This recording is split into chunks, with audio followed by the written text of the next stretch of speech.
de su vida. Amén. Vamos a escucharlo como iglesia. Bueno, primero que todo, buenos días. Quiero dar gracias primeramente a Dios, al Señor Jesús, al pastor Juan Francisco, a su familia, a la comunidad Casa de Oración que me ha acogido, que me ha aceptado.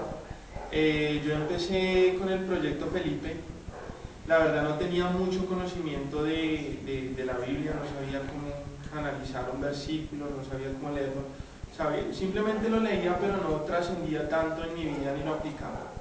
Gracias a Dios he culminado el proyecto Felipe, ya empezamos con el Descubra 2, y es una etapa muy bonita porque me he conectado mucho, he aprendido mucho, he dado testimonio para con mi familia, para con la misma iglesia. El Señor ha bendecido mis finanzas, mi trabajo, mi estudio,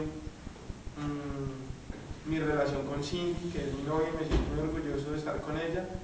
Y pues nada, darle muchas gracias a Dios y continuar con este estudio que me deja mucho en mi vida personal y me enseña más a conectarme con el Señor Jesús y me